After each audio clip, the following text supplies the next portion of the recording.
प्यारी सात संगत जी, सभी को प्रेम भरी राधा स्वामी जी। सद्गुरु की महिमा का वर्णन शब्दों में करना संभव नहीं है। संसार का हर रिश्ता समय के साथ बदल सकता है, लेकिन सद्गुरु का रिश्ता कभी नहीं बदलता। माता पिता हमें जन्म देते हैं, परिवार हमारा पालन पोषण करता है, मित्र जीवन की राह में साथ चलते हैं। लेकिन जब जीवन ऐसे मोड़ पर पहुंच जाता है जहां कोई भी हमारा हाथ पकड़ने वाला नहीं होता, तब भी सद्गुरु अपनी कृपा का हाथ हमारे सिर से नहीं हटाते। संगत जी, हम में से बहुत से लोग कभी ना कभी ये जरूर सोचते हैं कि हमने तो किसी का बुरा नहीं किया, फिर हमारे जीवन में इतनी कठिनाइयां क्यों आई। कभी व्यापार में नुकसान, कभी बीमारी, कभी अपनों का साथ छूट जाना, कभी मेहनत के बाद भी सफलता न मिलना। उस समय मन बार बार यही पूछता है कि क्या सचमुच मालिक ने हमें भूल दिया है। लेकिन संत महापुरुष हमेशा एक ही बात समझाते आए हैं कि सद्गुरु कभी किसी को भूलते नहीं। इंसान की दृष्टि केवल आज तक होती है, जबकि सद्गुरु की दृष्टि आने वाले समय को भी देख रही होती है। जिस रास्ते को हम अंधेरा समझकर डर रहे होते हैं, कई बार वही रास्ता हमें ऐसे गहरे गड्ढे से बचा रहा होता है जिसे हम देख भी नहीं सकते। कई बार मालिक हमारी इच्छा पूरी नहीं करते, क्योंकि उनकी नजर हमारी इच्छा पर नहीं, हमारे कल्याण पर होती है। एक छोटा बच्चा यदि आग से खेलने की जिद करे तो माँ उसे डांटकर रोक देती है। उस समय बच्चे को लगता है कि माँ उससे प्रेम नहीं करती, लेकिन वास्तव में वही डांट उसके जीवन की रक्षा कर रही होती है। ठीक इसी प्रकार जब सद्गुरु हमारी कुछ इच्छाओं को पूरा नहीं होने देते, तब उसके पीछे भी उनकी असीम दया छिपी होती है। संगत जी, जीवन में आने वाली हर परीक्षा सजा नहीं होती, कई परीक्षाएं हमारी रक्षा होती हैं। कई बार जो चीज हमसे छिन जाती है, वही हमें किसी बड़े संकट से बचा रही होती है। लेकिन उस समय हमारी समझ इतनी छोटी होती है कि हम केवल अपना नुकसान देख पाते हैं, कृपा नहीं देख पाते। इसीलिए संत जन कहते हैं कि जब समय अच्छा हो तब भी शुक्राना करो, और जब समय कठिन हो तब तो और भी अधिक शुक्राना करो, क्योंकि हो सकता है जो दिखाई दे रहा है उसके पीछे मालिक की कोई ऐसी योजना चल रही हो जो आने वाले वर्षों में हमारी सबसे बड़ी खुशी बन जाए। संगत जी, आज मैं आपको जो सच्ची साखी सुनाने जा रहा हूं, वो केवल एक व्यक्ति की कहानी नहीं है। ये उन लाखों लोगों की कहानी है जिन्होंने कभी न कभी अपने भाग्य को दोष दिया, अपने हालात पर आंसू बहाए और ये सोचा कि शायद मालिक ने उन्हें अकेला छोड़ दिया है। लेकिन जब समय का पर्दा उठा तो उन्हें समझ आया कि जिन घटनाओं को वे अपना सबसे बड़ा दुर्भाग्य समझ रहे थे, वही उनके जीवन की सबसे बड़ी कृपा थी। इस साखी को अंत तक अवश्य सुनिए, क्योंकि हो सकता है आज आपके जीवन में जो प्रश्न चल रहे हैं उनका उत्तर इसी साखी में छिपा हो। और संगत जी, यदि आप चाहते हैं कि ऐसी सच्ची और प्रेरणादायक साखियां निरंतर आपके पास पहुंचती रहें, तो अभी इस वीडियो को एक प्रेम भरा लाइक जरूर कर दीजिए।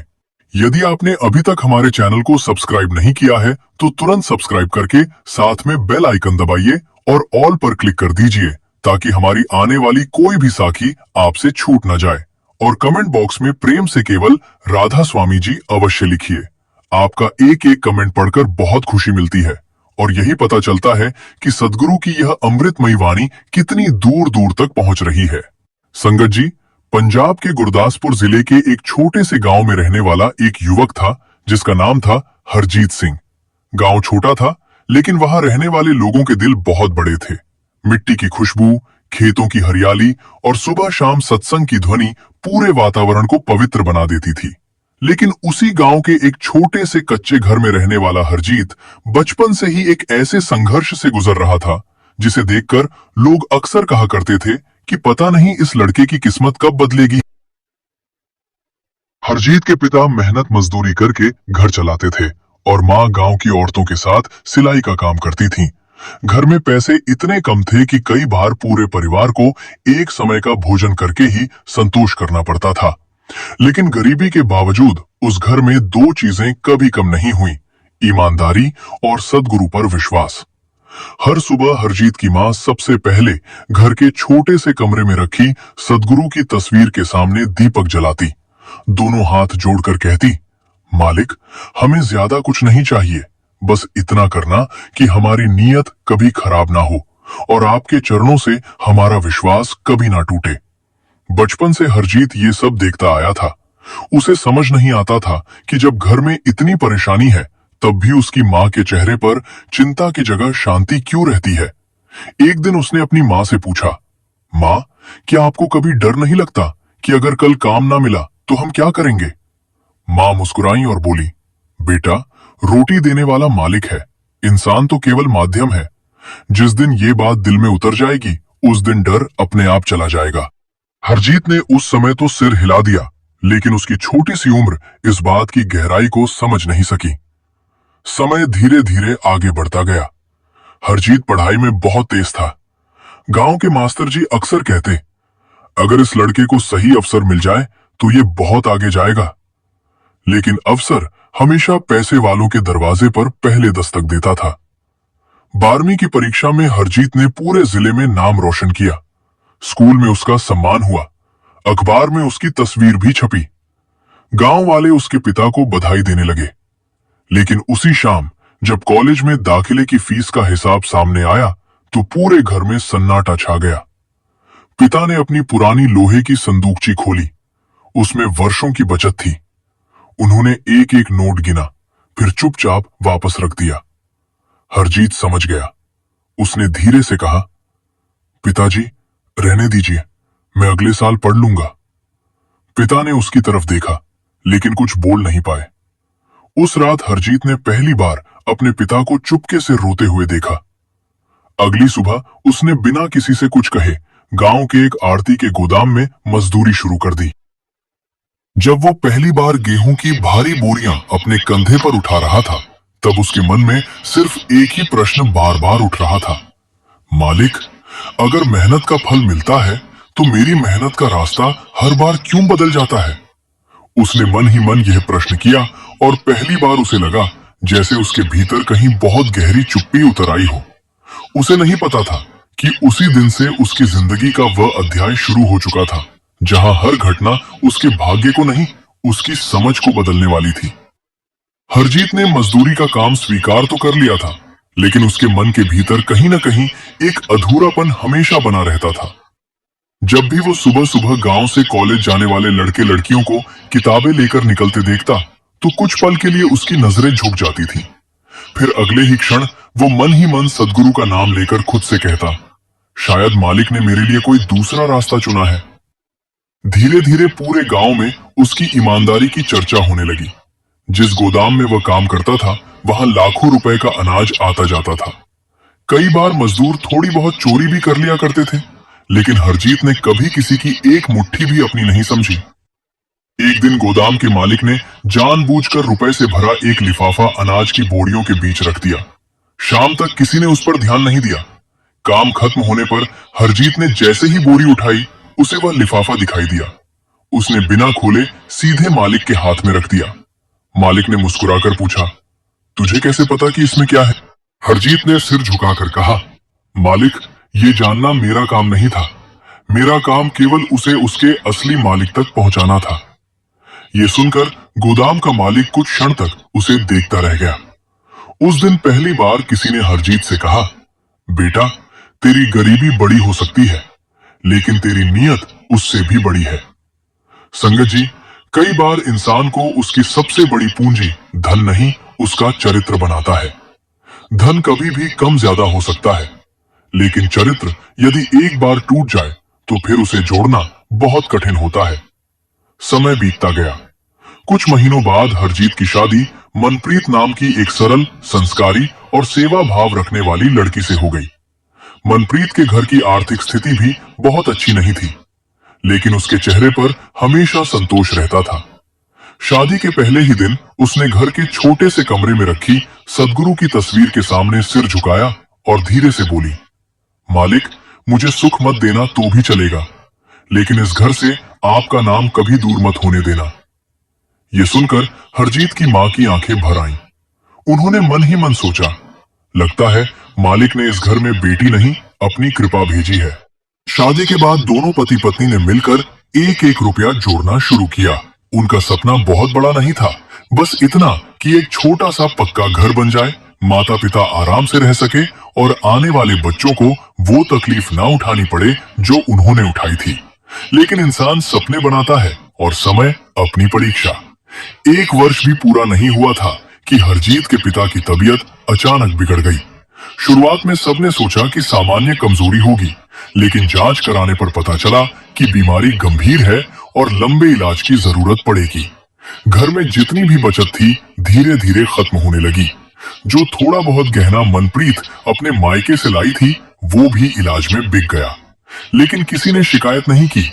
हरजीत दिन में मजदूरी करता और रात को अस्पताल में पिता के पास बैठा रहता। कई कई रातें ऐसी गुजरती जब वो खुद बिना खाए रह जाता, लेकिन पिता को कभी इसका एहसास नहीं होने देता। एक रात पिता ने उसका हाथ पकड़कर कहा, बेटा, अगर मेरे इलाज में बहुत खर्च हो रहा हो तो मुझे घर ले चल। हरजीत की आंखें भर आईं। उसने तुरंत कहा, पिताजी ये मत कहिए, आपका होना ही हमारा सबसे बड़ा सहारा है। पिता मुस्कुराए, लेकिन उनकी आंखों में सब कुछ साफ दिखाई दे रहा था। कुछ सप्ताह बाद वो दिन भी आ गया जिसका डर पूरे परिवार को था। हरजीत के पिता ने सदगुरु का नाम लेते लेते अंतिम सांस ली। घर में ऐसा सन्नाटा छा गया मानो समय भी कुछ देर के लिए ठहर गया हो। अंतिम संस्कार के बाद जब सभी लोग वापस लौट गए तब रात को हरजीत अकेला आंगन में बैठा था। आसमान बिल्कुल साफ था, हजारों तारे चमक रहे थे। वो बहुत देर तक उन्हें देखता रहा, फिर धीरे से बोला, मालिक, बचपन से जो भी मिला स्वीकार किया, पढ़ाई छूटी स्वीकार किया, गरीबी मिली स्वीकार किया, अब पिता भी चले गए, क्या मेरी परीक्षा अभी भी पूरी नहीं हुई? इतना कहकर उसने दोनों हाथ जोड़ लिए, लेकिन इस बार उसकी आंखों से आंसू नहीं निकले। शायद दर्द इतना गहरा हो चुका था कि आंसुओं ने भी साथ छोड़ दिया था।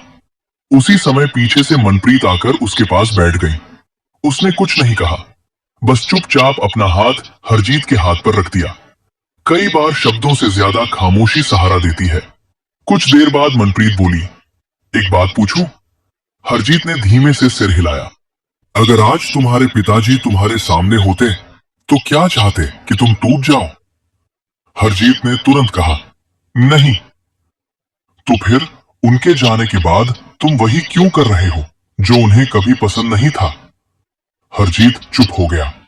मनप्रीत ने आगे कहा, हम ये नहीं जानते कि हमारे जीवन में क्या लिखा है, लेकिन इतना जरूर जानते हैं कि जिसने आज तक हर सांस दी है वही आगे का रास्ता भी बनाएगा। हमें हालात से नहीं, अपने विश्वास से हारना नहीं है।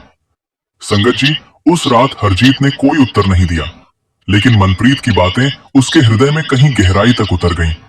अगली सुबह उसने पहले की तरह काम पर जाना शुरू कर दिया। दिन बीतते गए, संघर्ष कम नहीं हुए, बल्कि जिम्मेदारियां और बढ़ गईं। इसी बीच मनप्रीत ने एक बेटे को जन्म दिया।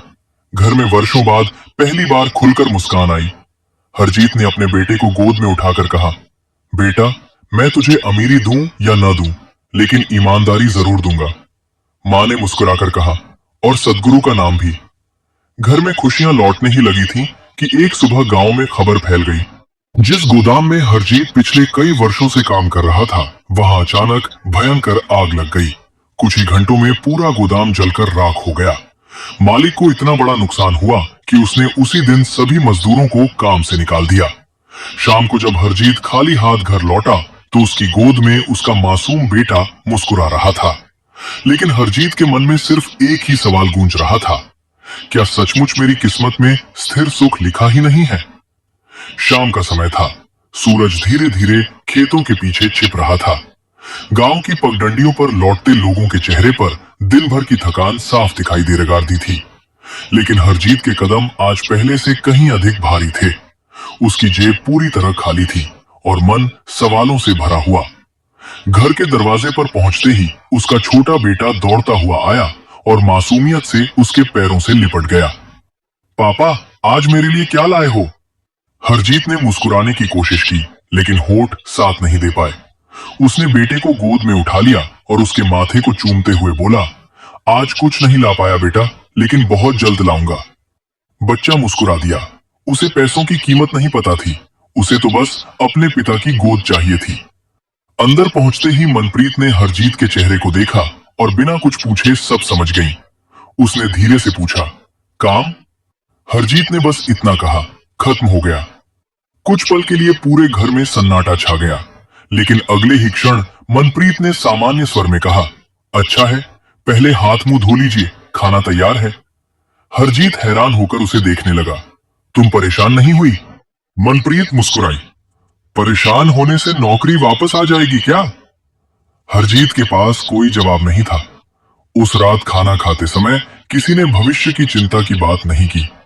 सिर्फ सदगुरु का शुक्राना करके सब सो गए। लेकिन हरजीत की आंखों से नींद कोसों दूर थी। आधी रात के बाद वो चुपचाप उठकर बाहर आंगन में आ गया। आसमान तारों से भरा हुआ था। उसने दोनों हाथ जोड़कर धीमी आवाज में कहा, मालिक, अगर ये भी आपकी मर्जी है तो मैं इसे भी स्वीकार करता हूं। बस एक प्रार्थना है, मेरे विश्वास को कभी टूटने मत देना। संगत जी, कभी कभी प्रार्थना का उत्तर तुरंत नहीं मिलता, लेकिन प्रार्थना कभी व्यर्थ भी नहीं जाती। अगले कई दिनों तक हरजीत काम की तलाश में एक गांव से दूसरे गांव भटकता रहा। कहीं कहा गया कि मजदूर पहले से पूरे हैं, कहीं कहा गया कि अभी काम नहीं है, कहीं उम्मीद मिली लेकिन अगले ही दिन वो भी खत्म हो गई। धीरे धीरे घर की बची हुई जमा पूंजी भी समाप्त होने लगी। राशन का डिब्बा हर दिन थोड़ा थोड़ा खाली होता जा रहा था। एक दिन मनप्रीत ने रसोई में रखा आखिरी मुट्ठी आटा देखा। उसने बिना किसी को बताए उसमें थोड़ा सा चने का आटा मिलाकर रोटियां बना दी, ताकि किसी को कमी का एहसास ना हो। लेकिन मां की नजर से ये बात छिप ना सकी। उन्होंने धीरे से कहा, बेटी, घर में कुछ बचा नहीं? मनप्रीत ने मुस्कुराकर उत्तर दिया, माँ जी, मालिक का नाम अभी भी तो बचा है। ये सुनकर बूढ़ी माँ की आंखें नम हो गईं। उन्हें लगा जैसे ये लड़की बहू नहीं, इस घर की हिम्मत बनकर आई है। 2 दिन बाद हरजीत ने गांव के साहूकार से कुछ पैसे उधार मांगे। साहूकार ने उसे ऊपर से नीचे तक देखा और बोला, हरजीत, तेरी नीयत पर मुझे शक नहीं, लेकिन खाली ईमानदारी से उधार नहीं मिलता, वापस करने की ताकत भी होनी चाहिए। ये सुनकर हरजीत ने सिर झुका लिया। वो बिना कुछ कहे वहां से लौट आया। रास्ते में गांव के कुछ लोग आपस में बातें कर रहे थे। बहुत ईमानदार बनता था, देख लिया ईमानदारी का नतीजा, आजकल पैसे वाले की ही इज्जत होती है। उनकी बातें हरजीत के कानों तक पहुंच रही थी, लेकिन उसने पलटकर कुछ नहीं कहा। संगत जी, दुनिया अक्सर इंसान का सम्मान उसके चरित्र से नहीं, उसकी जेब से करती है, लेकिन सदगुरु की नजर हमेशा नियत पर होती है। उस रात जब पूरा परिवार सो गया, हरजीत बहुत देर तक अपने बेटे को देखता रहा। बच्चा गहरी नींद में था। सोते सोते भी उसके चेहरे पर मुस्कान थी। हरजीत के मन में एक टीस उठी। उसने धीरे से कहा, मालिक, मेरे हिस्से का हर दुख मुझे दे देना, लेकिन इस मासूम की मुस्कान कभी मत छीनना। इतना कहते कहते उसकी आंखों से आंसू बह निकले। अचानक उसे अपनी मां की आवाज सुनाई दी, बेटा। वो जल्दी से आंसू पोंछने लगा। मां उसके पास आकर बैठ गईं। उन्होंने कहा, तुझे पता है तेरे पिता जब बहुत मुश्किल में होते थे तब क्या कहते थे? हरजीत ने सिर हिलाया। मां बोली, वो कहते थे, जब इंसान के सारे दरवाजे बंद हो जाते हैं तब समझ लेना कि मालिक अपने दरवाजे की तरफ बुला रहे हैं। हरजीत बहुत देर तक ये बात सोचता रहा। अगली सुबह वो गांव से लगभग 10 किलोमीटर दूर एक कस्बे में काम की तलाश में निकल पड़ा। पूरा दिन भटकने के बाद भी उसे कुछ नहीं मिला। थका हारा वो शाम को वापस लौट रहा था। रास्ते में अचानक तेज बारिश शुरू हो गई। आंधी इतनी तेज थी कि आगे का रास्ता भी दिखाई नहीं दे रहा था। बचने के लिए वो सड़क किनारे बने एक पुराने जर्जर शिवालय के बरामदे में जाकर खड़ा हो गया। वहां पहले से एक सफेद दाढ़ी वाले बुजुर्ग शांत भाव से बैठे हुए थे। उनके सामने एक छोटा सा दीपक जल रहा था। इतनी तेज हवा के बावजूद वो दीपक बुझ नहीं रहा था। हरजीत ने आश्चर्य से उस दीपक को देखा।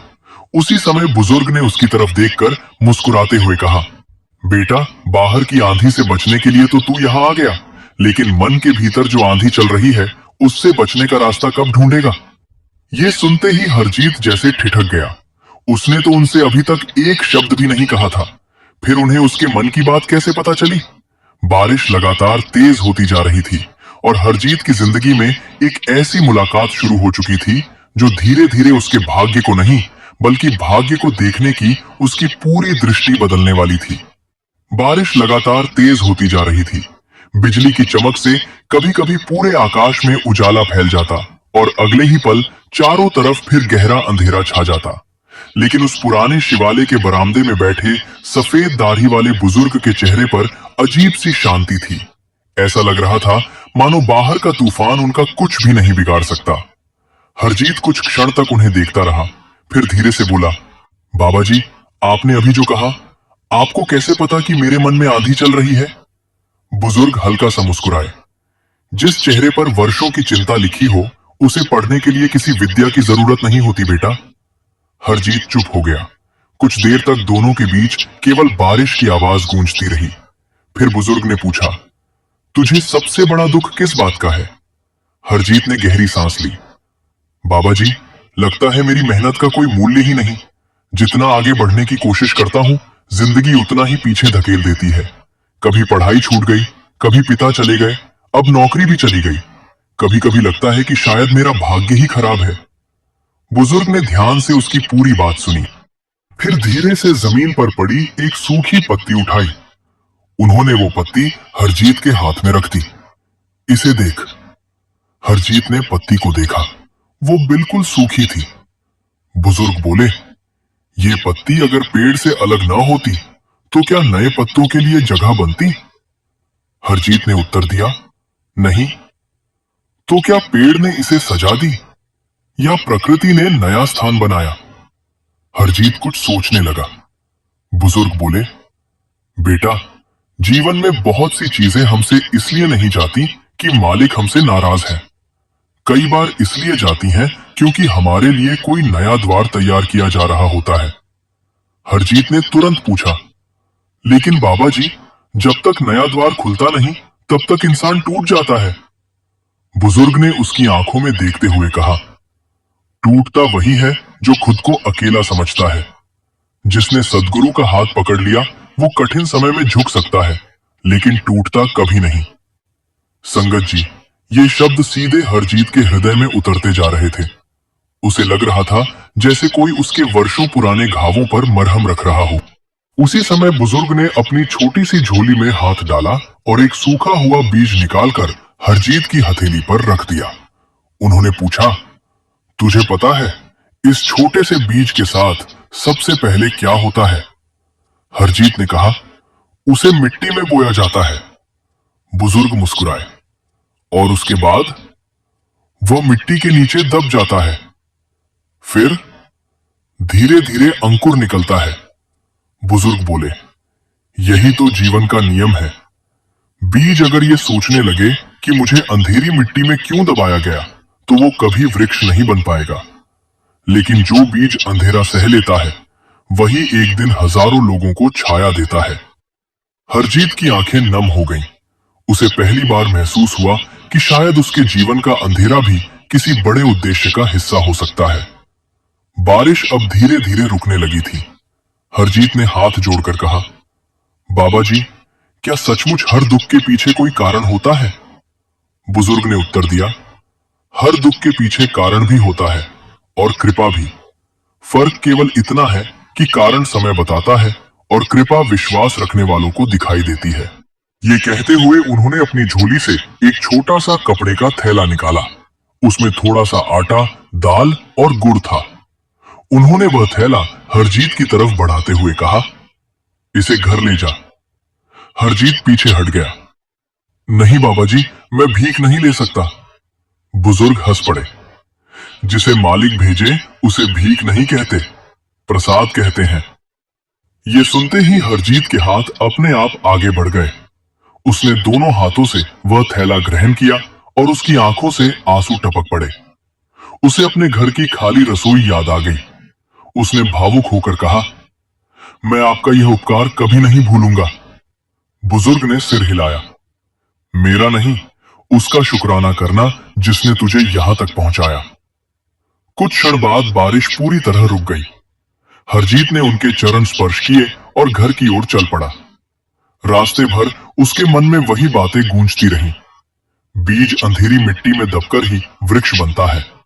जो सद्गुरु का हाथ पकड़ लेता है वह टूटता नहीं। घर पहुंचते ही मनप्रीत ने आश्चर्य से पूछा, ये सामान? हरजीत ने पूरी घटना विस्तार से सुना दी। घर के सभी लोग ध्यान से सुनते रहे। मां की आंखों में चमक आ गई। उन्होंने धीरे से कहा, बेटा, कभी कभी मालिक अपने बंदों को पहचान भी नहीं देते कि वे किस रूप में आए थे। उस रात कई दिनों बाद पूरे परिवार ने संतोष के साथ भोजन किया। खाना खाने के बाद हरजीत देर तक जागता रहा, लेकिन आज उसके मन में शिकायत पहले जैसी नहीं थी। पहली बार उसे लगा कि शायद सचमुच कोई अदृश्य शक्ति उसके परिवार का हाथ पकड़े हुए है। सुबह सूरज निकलने से पहले ही उसने स्नान किया, सदगुरु के चित्र के सामने बैठकर सिमरन किया और फिर काम की तलाश में निकल पड़ा। गांव से कुछ दूर ही पहुंचा था कि पीछे से किसी ने आवाज दी, ओए हरजीत, जरा रुकना। उसने मुड़कर देखा। सामने गांव के डाकिये गुरबचन सिंह तेज कदमों से उसकी ओर आ रहे थे। उनके हाथ में एक सरकारी लिफाफा था। पास आते ही उन्होंने मुस्कुराकर कहा, मैं सुबह से तुझे ढूंढ रहा था, ये चिट्ठी तेरे नाम आई है। हरजीत हैरानी से लिफाफे को देखने लगा। उसे समझ ही नहीं आया कि उसके नाम सरकारी पत्र कौन भेज सकता है। कांपते हाथों से उसने लिफाफा खोला। जैसे जैसे उसकी नजर उस पत्र की पंक्तियों पर आगे बढ़ती गई, उसके चेहरे के भाव बदलने लगे। उसे अपनी आंखों पर विश्वास नहीं हो रहा था। वह पत्र किसी साधारण सूचना का नहीं था, बल्कि उसके जीवन में वर्षों पहले छूटे एक अधूरे अध्याय के अचानक फिर से खुल जाने का संकेत था। संगत जी, यदि इस साखी ने आपके हृदय को छुआ है और आपको भी विश्वास है कि सद्गुरु की कृपा हर परिस्थिति में हमारे साथ रहती है, तो वीडियो को प्रेम से लाइक अवश्य करें। यदि अभी तक हमारे परिवार का हिस्सा नहीं बने हैं, तो सब्सक्राइब करके बेल आइकन दबाइए और ऑल पर क्लिक कर दीजिए, ताकि ऐसी कोई भी प्रेरणादायक साखी आपसे छूट ना जाए। आपका एक छोटा सा सहयोग इस सेवा को और अधिक संगत तक पहुंचाने में बहुत सहायता करता है। हरजीत कुछ क्षण तक उस सरकारी लिफाफे को हाथ में लिए खड़ा रह गया। उसकी धड़कनें इतनी तेज हो गई थीं कि उसे अपने आसपास की कोई आवाज सुनाई नहीं दे रही थी। उसने एक बार फिर पत्र को ध्यान से पढ़ा। पत्र जिला शिक्षा विभाग की ओर से था। उसमें लिखा था कि वर्षों पहले जिन विद्यार्थियों ने आर्थिक कठिनाइयों के कारण अपनी उच्च शिक्षा बीच में छोड़ दी थी, उनके लिए एक विशेष योजना शुरू की गई है। पुराने अभिलेखों की जांच के बाद हरजीत का नाम भी चयनित विद्यार्थियों की सूची में शामिल किया गया था। यदि वह निर्धारित तिथि पर शहर पहुंचकर अपने प्रमाण पत्र जमा कर दे, तो उसे बिना किसी शुल्क के आगे की पढ़ाई पूरी करने का अवसर दिया जाएगा। साथ ही प्रशिक्षण के दौरान मासिक सहायता राशि भी दी जाएगी। हरजीत की आंखें भर आईं। जिस सपने को उसने कई वर्ष पहले अपने हाथों से विदा कर दिया था, वही सपना आज अचानक उसके दरवाजे पर लौट कर खड़ा था। उसे बरसों पहले अपने मास्टर जी की बात याद आ गई। हरजीत, ज्ञान कभी व्यर्थ नहीं जाता। समय चाहे जितनी देर लगा दे, लेकिन सच्ची मेहनत एक दिन जरूर लौट कर आती है। उसने तुरंत घर की ओर दौड़ लगा दी। घर पहुंचते ही उसने वो पत्र सबसे पहले अपनी माँ के हाथ में रख दिया। माँ पढ़ तो नहीं सकती थी। उन्होंने मुस्कुराकर कहा, बेटा, इसमें क्या लिखा है? हरजीत ने पूरा पत्र पढ़कर सुनाया। सुनते सुनते माँ की आंखों से आंसू बहने लगे। उन्होंने आसमान की ओर देखकर हाथ जोड़ दिए। मालिक, देर की लेकिन अंधेर नहीं किया। मनप्रीत भी भावुक हो गई, लेकिन कुछ ही क्षण बाद उसके चेहरे पर चिंता की लकीरें उभर आईं। उसने धीरे से पूछा, शहर जाने का किराया, रहने का खर्च और घर? हरजीत भी चुप हो गया। पत्र में अवसर था, लेकिन उस अवसर तक पहुंचने का साधन अभी भी नहीं था। घर में इतने पैसे भी नहीं थे कि वो आराम से शहर जाकर सारी औपचारिकताएं पूरी कर सके। कुछ देर तक पूरे घर में सन्नाटा छाया रहा। फिर माँ अंदर गईं। उन्होंने पुराने संदूक से एक छोटी सी कपड़े की पोटली निकाली। उसमें चांदी की 2 पुरानी पायल रखी थीं। उन्होंने वो पोटली हरजीत के हाथ में रख दी। हरजीत तुरंत पीछे हट गया। नहीं माँ, ये नहीं बिकेगी। माँ मुस्कुराई। बेटा, ये तेरी बहू के गहने नहीं है, ये तेरी दादी की निशानी है। उन्होंने जाते समय कहा था कि जिस दिन परिवार के भविष्य का सवाल हो, उस दिन इन्हें संभालकर मत रखना। हरजीत की आंखें भर आईं। लेकिन माँ ने उसके होठों पर हाथ रख दिया। बेटा, गहने संदूक में अच्छे नहीं लगते। गहने तब सुंदर लगते हैं जब वे किसी का भविष्य संवार दें। संगत जी, त्याग करने वाले लोग कभी गरीब नहीं होते। उनका धन बैंक में नहीं, मालिक की नजर में जमा होता है। अगले दिन हरजीत शहर जाने की तैयारी करने लगा। सुबह घर से निकलने से पहले उसने सद्गुरु के चित्र के सामने माथा टेका। उसने केवल एक ही प्रार्थना की, मालिक, अगर ये रास्ता आपने खोला है तो मुझे इसे पूरा करने की शक्ति भी दीजिए। बस अड्डे पर पहुंचकर उसने शहर जाने वाली पुरानी बस पकड़ी। बस यात्रियों से भरी हुई थी। किसी तरह उसे खिड़की के पास एक सीट मिल गई। बस धीरे धीरे गांव से बाहर निकल गई। खेत पीछे छूटते जा रहे थे। हरजीत की आंखों में भविष्य के छोटे छोटे सपने तैरने लगे। लगभग आधा रास्ता तय हुआ था कि अचानक बस के इंजन से तेज आवाज आई। ड्राइवर ने तुरंत बस रोक दी। सभी यात्री नीचे उतर आए। कुछ देर जांच करने के बाद पता चला कि इंजन में गंभीर खराबी आ गई है। ड्राइवर ने कहा, कम से कम 3-4 घंटे तो लगेंगे। ये सुनते ही यात्रियों में बेचैनी फैल गई। हरजीत का चेहरा उतर गया। उसे याद आया कि पत्र में स्पष्ट लिखा था, यदि वो आज शाम 5 बजे तक दस्तावेज जमा नहीं करेगा तो उसका आवेदन स्वतः निरस्त माना जाएगा। उसने घड़ी देखी।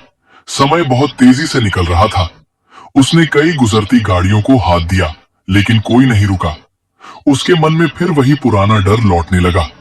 क्या इस बार भी किस्मत मेरे सामने दीवार बनकर खड़ी हो जाएगी?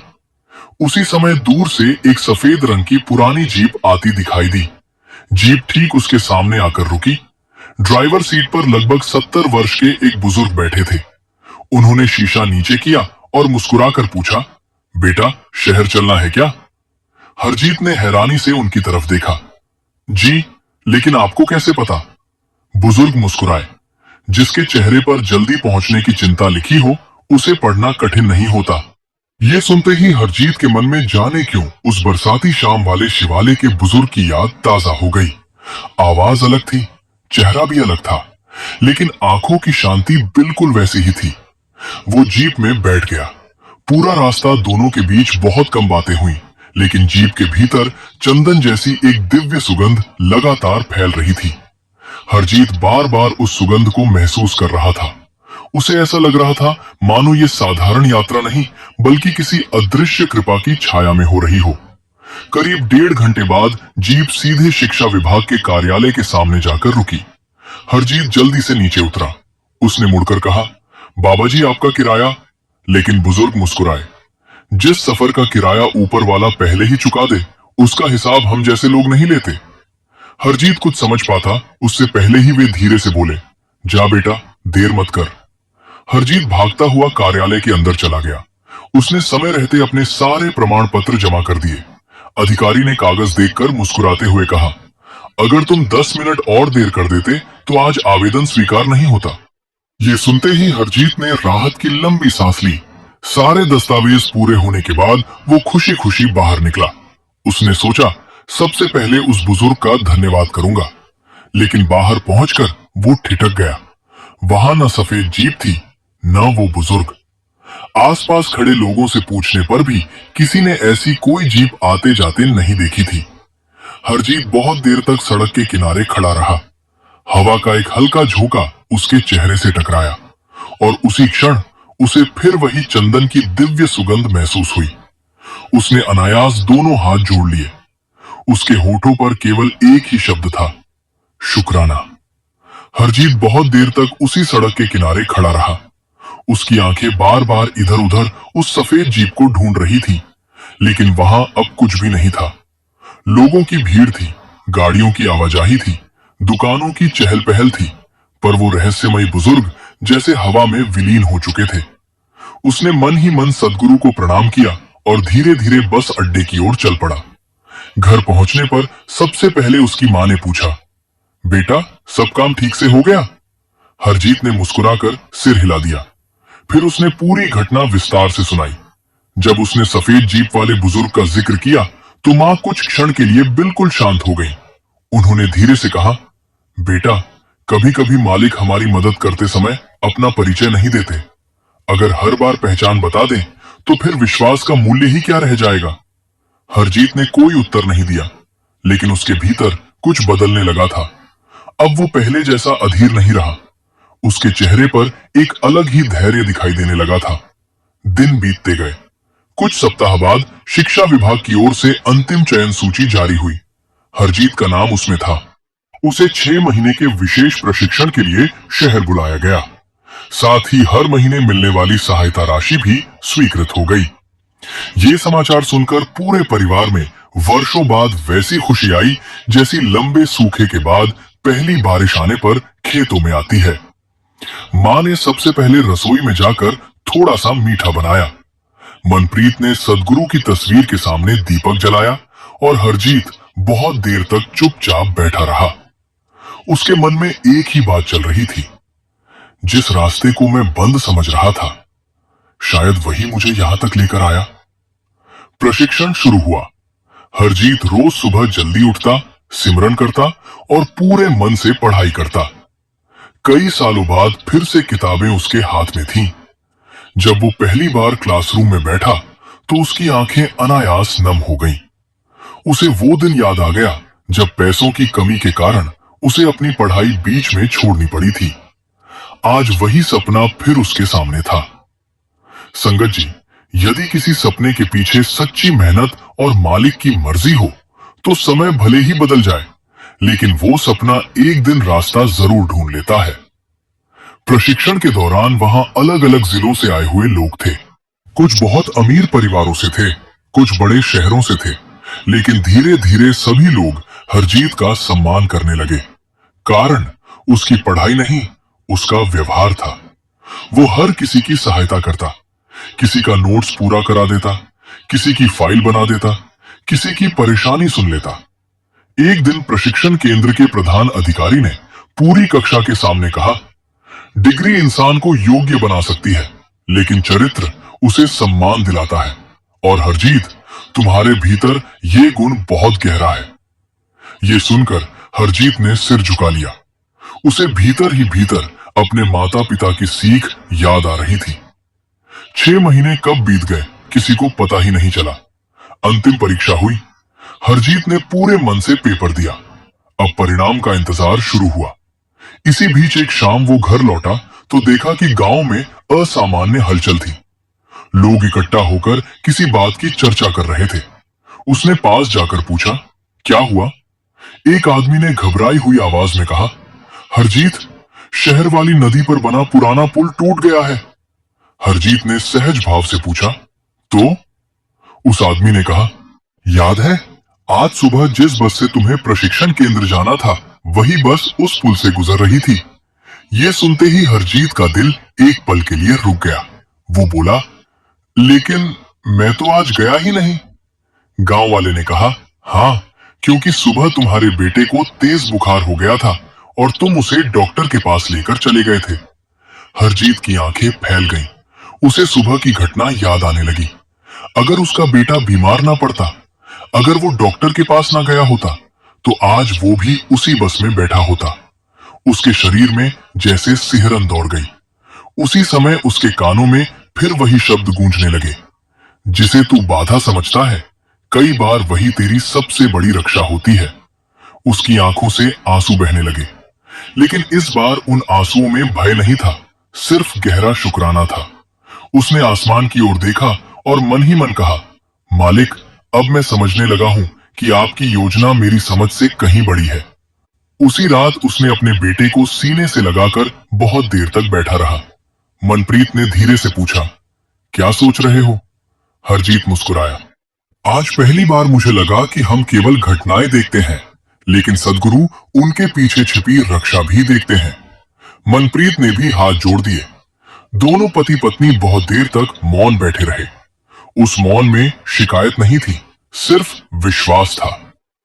संगत जी, यहां मैं आप सबसे प्रेम पूर्वक एक बात जानना चाहता हूं। ये सच्ची साखी आप कहां से सुन रहे हैं?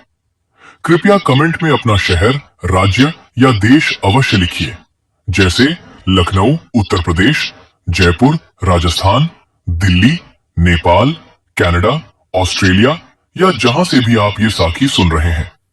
आपके कमेंट पढ़कर बहुत आनंद मिलता है और ये भी पता चलता है कि सदगुरु की कृपा और उनकी वाणी दुनिया के किन किन स्थानों तक पहुंच रही है। राधा स्वामी जी। उस रात के बाद हरजीत के भीतर जैसे कोई नई रोशनी जाग उठी थी। पहले जब भी उसके जीवन में कोई परेशानी आती थी, उसका मन सबसे पहले प्रश्न करता था, मेरे साथ ही क्यों? लेकिन अब वही मन हर कठिन परिस्थिति में एक क्षण रुककर सोचने लगा था, मालिक, इसके पीछे आपकी कौन सी भलाई छिपी है? ये परिवर्तन धीरे धीरे उसके व्यवहार में भी दिखाई देने लगा। गांव वाले भी महसूस करने लगे कि पहले वाला चिंतित और बेचैन हरजीत अब पहले जैसा नहीं रहा। संघर्ष अभी भी थे, आर्थिक स्थिति भी बहुत मजबूत नहीं हुई थी, लेकिन उसके चेहरे की शांति पहले से कहीं अधिक गहरी हो गई थी। कुछ ही दिनों बाद प्रशिक्षण का अंतिम परिणाम घोषित हुआ। पूरे जिले में हरजीत का दूसरा स्थान आया। प्रशिक्षण केंद्र के अधिकारी उसकी मेहनत और ईमानदारी से इतने प्रभावित हुए कि उन्होंने उसे शहर की एक प्रतिष्ठित संस्था में प्रशासनिक सहायक के पद के लिए अनुशंसा कर दी। जब नियुक्ति पत्र उसके हाथ में आया तो उसकी आंखें भर आईं। उसे अपने पिता याद आ गए। अगर आज वे होते तो शायद सबसे ज्यादा खुश वही होते। नौकरी शुरू हुए लगभग 3 महीने हो चुके थे। घर के हालात अब धीरे धीरे सुधरने लगे थे। पुराना कच्चा घर ठीक होने लगा, माँ की दवाइयां समय पर आने लगी, बेटा अच्छे स्कूल में पढ़ने लगा, मनप्रीत भी पहले से अधिक निश्चिंत दिखाई देती थी। लेकिन संगत जी, जब जीवन पटरी पर आने लगता है तभी कई बार अहंकार बहुत धीरे धीरे मन के दरवाजे पर दस्तक देता है। हरजीत के साथ भी कुछ ऐसा ही होने लगा। एक दिन संस्था के वरिष्ठ अधिकारी ने उसकी मेहनत की बहुत प्रशंसा की। सभी कर्मचारियों के सामने उसका सम्मान किया गया। घर लौटते समय पहली बार उसके मन में ये विचार आया, शायद अब मेरी मेहनत रंग ला रही है। ये विचार गलत नहीं था, लेकिन अगले ही क्षण उसके भीतर एक और आवाज उठी, अब सब ठीक हो जाएगा। यहीं से इंसान धीरे धीरे मालिक की कृपा को भूलकर अपनी क्षमता पर अधिक भरोसा करने लगता है। संगत जी, मालिक अपने प्रेमी को कभी भटकने नहीं देते। यदि उनके भीतर अहंकार की छोटी सी चिंगारी भी दिखाई देती है तो वे समय रहते उसे बुझा देते हैं। एक सप्ताह बाद संस्था में एक बड़ा वित्तीय प्रोजेक्ट शुरू हुआ। उसमें करोड़ों रुपए का सरकारी सामान खरीदा जाना था। हरजीत को दस्तावेज तैयार करने की जिम्मेदारी मिली। सभी लोग उसे बधाई दे रहे थे, लेकिन उसी दौरान एक वरिष्ठ कर्मचारी उसके पास आया। उसने धीरे से कहा, हरजीत, कुछ कागजों में थोड़ा सा बदलाव करना होगा। हरजीत ने पूछा, कैसा बदलाव? वो बोला, बस तारीख बदलनी है और कुछ बिलों की राशि बढ़ानी है, बाकी सब हम संभाल लेंगे। हरजीत तुरंत समझ गया कि मामला ठीक नहीं है। उसने साफ शब्दों में कहा, मुझे माफ कर दीजिए, मैं झूठे कागजों पर हस्ताक्षर नहीं करूंगा। वो कर्मचारी हंस पड़ा, बहुत ईमानदारी दिखा रहे हो, नौकरी करनी है तो सिस्टम के हिसाब से चलना सीखो। हरजीत ने शांत स्वर में कहा, अगर नौकरी बचाने के लिए ईमानदारी छोड़नी पड़े तो ऐसी नौकरी मेरे किसी काम की नहीं। ये बात कुछ ही घंटों में पूरे कार्यालय में फैल गई। कुछ लोगों ने उसका मजाक उड़ाया, कुछ ने उसे मूर्ख कहा और कुछ ने मन ही मन उसकी प्रशंसा भी की। 2 दिन बाद अचानक आदेश आया कि हरजीत को अस्थायी रूप से कार्यालय के रिकॉर्ड सेक्शन में भेज दिया जाए। यह स्थान बहुत छोटा था, न कोई सम्मान, न कोई विशेष जिम्मेदारी। जिस व्यक्ति का